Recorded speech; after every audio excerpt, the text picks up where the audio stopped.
Hello guys welcome to Vijay academy YouTube channel रे आज आम डिस्कसन करवा +3 सेकेंड ईयर थर्ड सेम उद्दिष्ट मेजर पेपर 7 बा वेस्टर्न पॉलिटिकल थॉट रो यूनिट 2 रो लॉन्ग क्वेश्चन अच्छी देख राष्ट्र शासक बा सम्राट बा प्रिंस को माकियावेली देइतिबा परामर्श गुड़िक विषय आलोचना कर discuss the advice of Machiavelli of the prince of सुल्तान सस्टान्स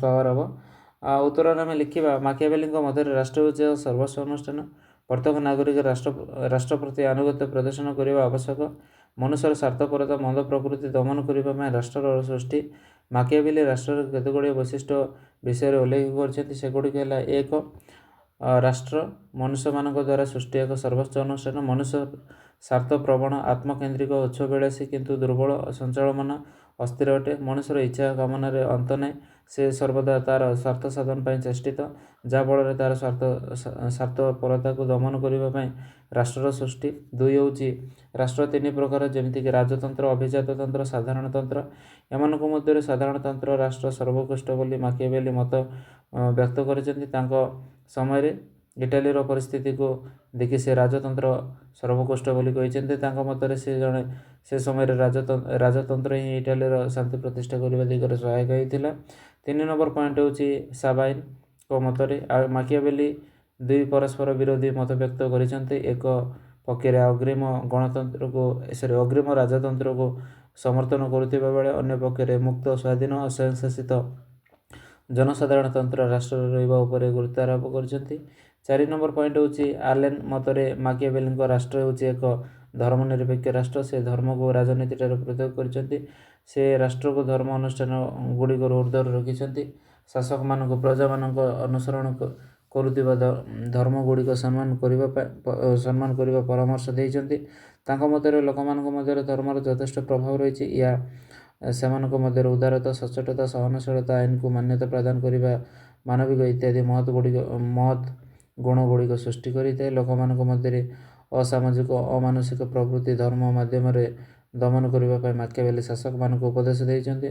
पोस्टर मतरे माकियावेली राष्ट्र मध्य धर्म को एक गुरुत्वपूर्ण स्थान अधिष्ठित कर राष्ट्र एक अखंडता एक संगठित सेना आवश्यक।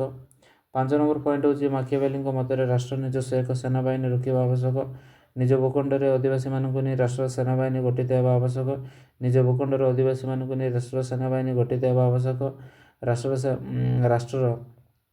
सेनाबाहिनी श्रृंखलित मजबूत एवं अस्त्रशस्त्र सज्जित होगा आवश्यक माकियावेली मतरे एपर एक सेनाबाहिनी बिना राष्ट्र दीर्घ दिन प्रतिष्ठित रही पार नहीं। 6 नंबर पॉइंट हूँ माकियावेली मतर प्रत्येक राष्ट्र निजर क्षमता शक्ति वृद्धि कर एक लक्षण उभय राजतंत्र और साधारणतंत्र राष्ट्र ए लक्षण थे राजतंत्र शासक माने क्षमता लिप्स होगा फल निजर भूखंडर सीमा वृद्धि करने को उद्यम करते राजतंत्र राष्ट्र क्षमता वृद्धि करने लक्ष्य नथिले अन्य राष्ट्र गुड़िक निजर क्षमता वृद्धि कर लक्ष्य नथिले अन्य राष्ट्र गुड़िक निजर क्षमता वृद्धि कर लगी था फल साधारणतंत्र राष्ट्र स्थिति प्रति विपद देखा आशंका थाए फल साधारणतंत्र राष्ट्र निजर निरापत्ता क्षमता वृद्धि करें। 7 हूँ माकियावेली राष्ट्र आईन भूमिका गुरुत्वपूर्ण अटे मध्य प्रशासन शक्ति एवं दंडर भय मनुष्य को एक सुनागरिक करने बाध्य करते किंतु तथापि उत्तम आईन राष्ट्र भित्तिप्रस्तर स्थापन करता आईन मनुष्यर व्यय कार्यकलाप को नियंत्रण करने संगे संगे मनुष्य मध्य नागरिक महत् गुण गुड़िक उद्रेक करें। क्षमतार रही माकियावेली राजा को परामर्श क्षमता को धरी रखा माकियावेली पुस्तक दि प्रिंस रे राजा को केतगुड़े परामर्श देते से गुड़िक है। प्रथम हूँ राजा तांकर विरोधी शक्ति गुड़िक लोह परी दृढ़ अवस्था दमन करने आवश्यक प्रभुत्व को आह्वान करुवा शक्ति गुड़िक निष्ठुर भाव में दमन करें। 2 हूँ शक्ति प्रयोग व्यय सापेक्ष राष्ट्र उद्देश्य साधन पर से फलप्रद हो न था फल जड़े द्रुत शासक प्रचार लोक मानकर विश्वास धर्म विश्वास जागृत कर से तार शासन नीति और कार्यक्रम विषय सचेतन जनवा आवश्यक। 3 हूँ राजा को द्रुत निष्पत्ति दृढ़ भावना निष्पत्ति नेबा आवश्यक कारण ए द्विधा व द्वंद्व सृष्टि ଦ୍ୱନ୍ଦ୍ୱ ରାଷ୍ଟ୍ର ପାଇଁ କ୍ଷତିକାରକ ହୋଇପାରେ। ରାଜା ଭୁଲ ପଛେ ହେଉ କିନ୍ତୁ ଯେଉଁ ପଦକ୍ଷେପ ନେବେ ତାହା ତ୍ୱରିତ ଭାବରେ ନେବା ଆବଶ୍ୟକ, କାରଣ ଏଥିରେ ବିଳମ୍ବ ହେଲେ ରାଜାଙ୍କର ନିଷ୍ପତ୍ତି ନେବାରେ ଅନିଶ୍ଚିତତା ଦେଖା ଦେବା ସଙ୍ଗେ ସଙ୍ଗେ କୌଣସି ନିଷ୍ପତ୍ତି ନେବା ପାଇଁ ସ୍ପୃହ ଆସିନଥାଏ। ଏଥିପାଇଁ ତାଙ୍କୁ ନିର୍ଦ୍ଦିଷ୍ଟ ସମୟ ପାଇଁ ଉପଯୋଗୀ ହେବା ଆବଶ୍ୟକ। 4 ନମ୍ବର ପଏଣ୍ଟ ହେଉଛି ରାଷ୍ଟ୍ରର ନିରାପତ୍ତା ପାଇଁ ରାଜା ଏକ ଶୃଙ୍ଖଳିତ ଉତ୍ତମ ତାଲିମ ପ୍ରାପ୍ତ ଜାତୀୟ ସେନାବାହିନୀର ମୁତୟନ ହେବା ଆବଶ୍ୟକ। ଦେଶପ୍ରେମରେ ଉଦ୍ବୁଦ୍ଧ ହୋଇଥିବା ନାଗରିକମାନେ ଏହି ସେନାବାହିନୀର ସଭ୍ୟ ହେବା ଆବଶ୍ୟକ। ସେନାବାହିନୀରେ ବିଦେଶୀ ନାଗରିକମାନଙ୍କୁ କୌଣସି ସ୍ଥାନ ଦିଆଯିବା ଆବଶ୍ୟକ ନାହିଁ, ଅନାବଶ୍ୟକ। 5 ନମ୍ବର ପଏଣ୍ଟ ହେଉଛି ନିଜେ ଜଣେ ଦଳପତି ହିସାବରେ ରଣକୌଶଳ ବିଷୟରେ ରାଜାଙ୍କର ଜ୍ଞାନ ଥିବା ଆବଶ୍ୟକ। ତାଙ୍କର ସେନାବାହିନୀ ପାଇଁ ସେ ଉଚ୍ଚମାନର ଅସ୍ତ୍ରଶସ୍ତ୍ର ବ୍ୟବହାର କରିବା ଆବଶ୍ୟକ। 6 ନମ୍ବର ପଏଣ୍ଟ ହେଉଛି ରାଜା ଜନପ୍ରିୟ ଶାସକ ହୋଇଥିବା ଆବଶ୍ୟକ। ସେ ଲୋକମାନଙ୍କର ସ୍ନେହ, ପ୍ରେମ, ଭଲ ପାଇବା, ଶ୍ରଦ୍ଧାର ପାତ୍ର ହୋଇଥିବା ଆବଶ୍ୟକ, ନହେଲେ ସେ ପ୍ରଶାସନିକ କ୍ଷେତ୍ରରେ ସମସ୍ୟାର ସମ୍ମୁଖୀନ ହୋଇଥାନ୍ତି। 7 ନମ୍ବର ପଏଣ୍ଟ ହେଉଛି ଲୋକମାନଙ୍କର ଶ୍ରଦ୍ଧାର ପାତ୍ର ନହେଲେ ମଧ୍ୟ ରାଜାଙ୍କ ପ୍ରତି ଲୋକମାନଙ୍କ ମନରେ ଭୟ ରହିବା ଆବଶ୍ୟକ। ଦଣ୍ଡରେ ଭୟରେ ଲୋକମାନେ ରାଷ୍ଟ୍ରର ଆଇନକୁ ମାନିଥାନ୍ତି। ଏହା ଶାସକଙ୍କୁ ଏବଂ ରାଜାଙ୍କୁ ସମ୍ମାନ ପ୍ରଦର୍ଶନ କରିଥାଏ। 8 ନମ୍ବର ପଏଣ୍ଟ ହେଉଛି ରାଜା ତତ୍ସମଦନକାରୀ ଦୂରେଇ ଦେବା ଆବଶ୍ୟକ। ସେ ଜାଣିବା ଆବଶ୍ୟକ ଯେ ତତ୍ସମଦକାରୀ ପ୍ରଶ୍ରୟ ଦେବା ରାଜାଙ୍କର ଏକ ଦୁର୍ବଳତା ଅଟେ। ଏହା ତାଙ୍କ ନିଷ୍ପତ୍ତି ଗ୍ରହଣ ପ୍ରକ୍ରିୟାକୁ ପ୍ରଭାବିତ କରିଥାଏ। ତତ୍ସମଦକାରୀ ବ୍ୟକ୍ତି ପରିବର୍ତ୍ତେ ରାଜା ସର୍ବଦା ସତ୍ୟ କହୁଥିବା ରାଜକର୍ମଚାରୀମାନଙ୍କ ଉପରେ ଆସ୍ଥା ରଖିବା ଆବଶ୍ୟକ।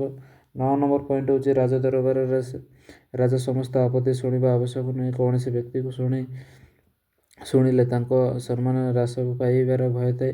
ରାଜା ତାଙ୍କର ପରିଷଦମାନଙ୍କୁ ନିଜେ ବଞ୍ଚିବା ଉଚିତ ଏବଂ ସେମାନଙ୍କ ସଂଖ୍ୟା କମ୍ ହେବା ସଙ୍ଗେ ସଙ୍ଗେ ସେମାନେ ରାଜାଙ୍କର ବିଶ୍ୱସ୍ତ ହେବା ଆବଶ୍ୟକ।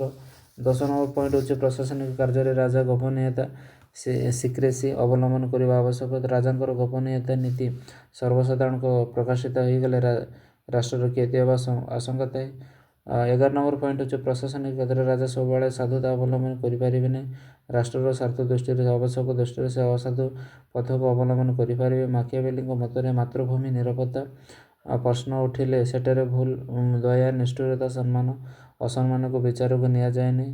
12 ନମ୍ବର ପଏଣ୍ଟ ହେଉଛି କୌଣସି ପରିସ୍ଥିତିରେ ରାଜା ପ୍ରଜାମାନଙ୍କର ନାରୀମାନଙ୍କୁ ବା ସମ୍ପତ୍ତିକୁ ସ୍ପର୍ଶ କରିବା ଉଚିତ ନୁହେଁ, କାରଣ ପ୍ରତ୍ୟେକ ଲୋକର ଏସବୁ ପ୍ରତି ପ୍ରବଳ ଆସକ୍ତି ଥାଏ। 13 ନମ୍ବର ପଏଣ୍ଟ ହେଉଛି ରାଜା ପ୍ରଜାମାନଙ୍କ ସମ୍ମୁଖରେ ଭଲ ଅଭିନୟ ପ୍ରଦର୍ଶନ କରିବା ଆବଶ୍ୟକ। ମହତ୍ ଗୁଣ ଅଧିକାରୀ ହୋଇନଥିଲେ ମଧ୍ୟ ଏପରି ଅଭିନୟ କରିବା ଆବଶ୍ୟକ ଯାହାଦ୍ୱାରା ଦୟା, କ୍ଷମା, ମାନବିକତା, ସାହସିକତା, ଶୃଙ୍ଖଳତା, ଧର୍ମପରାୟଣତାର ଅବତାର ବୋଲି ପ୍ରଜାମାନେ ଉପଲବ୍ଧି କରିପାରିବେ। 14 ନମ୍ବର ପଏଣ୍ଟ ଅଛି ଶତ୍ରୁ ପକ୍ଷରେ ସୈନ୍ୟବଳ, ଅର୍ଥବଳ, ଗୁପ୍ତ ତଥ୍ୟ ଦୁର୍ବଳତା ବିଷୟରେ ରାଜା ସଠିକ ତଥ୍ୟ ସଂଗ୍ରହ କରିବା ଆବଶ୍ୟକ। ଏଥିପାଇଁ ଅତି ବୁଦ୍ଧିମାନ ବିଜ୍ଞ ବ୍ୟକ୍ତିମାନଙ୍କୁ ସେ ନିଯୁକ୍ତି ଦେବା ଆବଶ୍ୟକ। 15 ନମ୍ବର ପଏଣ୍ଟ ଅଛି ନିଜ ରାଷ୍ଟ୍ରର ସାମ୍ରାଜ୍ୟ ବିସ୍ତାର କରି ରାଷ୍ଟ୍ରର ଭୂଖଣ୍ଡ ଓ ଭୌଗୋଳିକ ସୀମାକୁ ବୃଦ୍ଧି କରିବା ଆବଶ୍ୟକ, ଯାହାଦ୍ୱାରା ପ୍ରତିବେଶୀ ରାଷ୍ଟ୍ରଗୁଡ଼ିକ ତାକୁ ଭୟ କରିବା ସହିତ ତାଙ୍କ ରାଷ୍ଟ୍ରକୁ ଆକ୍ରମଣ କରିବାକୁ ସାହସ କରିପାରିବେନି। 3 ନମ୍ବର ପଏଣ୍ଟ ଅଛି ରାଜାଙ୍କର କୌଣସି ସ୍ଥାୟୀ ଶତ୍ରୁ ବା ମିତ୍ରରୁ ନ ରହିବା ଆବଶ୍ୟକ। ରାଷ୍ଟ୍ରର ସ୍ୱାର୍ଥ ପାଇଁ ଆବଶ୍ୟକ ପଡ଼ିଲେ ସେ ନିଜର ବନ୍ଧୁଙ୍କୁ ମଧ୍ୟ ପରିତ୍ୟାଗ କରିପାରନ୍ତି। ସେହିପରି ରାଷ୍ଟ୍ରର ସ୍ୱାର୍ଥ ଦୃଷ୍ଟିରେ ସେ ଯେକୌଣସି ବ୍ୟକ୍ତିଙ୍କ ସହିତ ବନ୍ଧୁତା ସ୍ଥାପନ କରିପାରିବେ। 17 ନମ୍ବର ପଏଣ୍ଟ ହେଉଛି ରାଜା ନୂତନ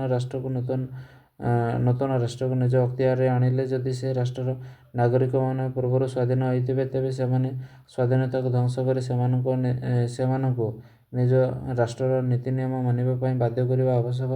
18 ନମ୍ବର ପଏଣ୍ଟ ହେଉଛି ପ୍ରଜାମାନଙ୍କ ମଧ୍ୟରେ ରାଜା ଦେଶଭକ୍ତି ଓ ସେବା ମନୋଭାବ ସୃଷ୍ଟି କରିବା ଆବଶ୍ୟକ। ଶିକ୍ଷା ଓ ପ୍ରଚାର ମାଧ୍ୟମରେ ରାଜା ଏପରି କାର୍ଯ୍ୟ କରିପାରିବେ। 19 ନମ୍ବର ପଏଣ୍ଟ ଅଛି ଶିକ୍ଷା ଓ ପ୍ରସାର ମାଧ୍ୟମରେ ରାଜା ଏପରି ଅବତାରଣ ସୃଷ୍ଟି କରିବେ ଯାହାଦ୍ୱାରା ପ୍ରଜାମାନେ ସେମାନଙ୍କର ସ୍ୱାର୍ଥ ଓ ରାଜାଙ୍କର ସ୍ୱାର୍ଥ ମଧ୍ୟରେ କୌଣସି ପାର୍ଥକ୍ୟ ଦେଖିବେ ନାହିଁ। 20 ନମ୍ବର ପଏଣ୍ଟ ହେଉଛି ଲୋକମାନଙ୍କ ମଧ୍ୟରେ ରାଜା ଏପରି ଧାରଣା ସୃଷ୍ଟି କରନ୍ତି ଯାହାଦ୍ୱାରା ଲୋକମାନେ ଏହା ଭାବିଥାନ୍ତି ଯେ ସେମାନଙ୍କ ପାଇଁ ରାଜା ଅର୍ଥ ସଂଗ୍ରହ କରିବେ, ରାଷ୍ଟ୍ରର ହିତ ପାଇଁ ସେ ଅର୍ଥ ବ୍ୟୟ କରିବେ।